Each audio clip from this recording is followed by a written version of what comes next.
सगळीकडे BJPचा विरोध प्रदर्शन होऊन तरी BJP कशी सत्तेमध्ये येते?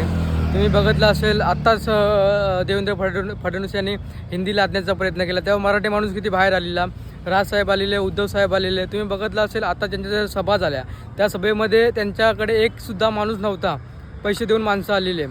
म्हणजे याचा अर्थ तर हे होते की माणूस विकला जातो आहे, म्हणजे महाराष्ट्रापेक्षा माणूस विकला जातो आहे हे समजतं आहे. तुम्ही दुबार मतदान, बोगस मतदान आणि बोलतात ना EVMमध्ये घोटाळा करून परत वोट चोरी करून म्हणून तुम्ही जिंकताय.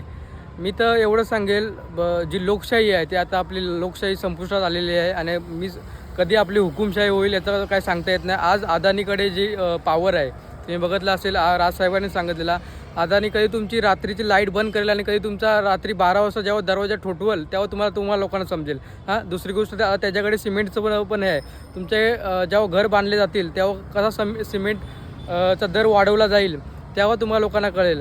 आणि ही तुमची जी मुलं आहेत ना, ही जी स्विगी झोमॅटोमध्ये इकडे तिकडे फिरते, त्यांना रोजगार नाही, त्यांना काम नाही, त्यांना चांगलं शिक्षण असून ते स्विगी आणि झोमॅटोमध्ये किंवा रॅपिडोमध्ये फिरतात, तेव्हा तुम्हाला समजेल. आता तर त्याची सुरुवात आहे.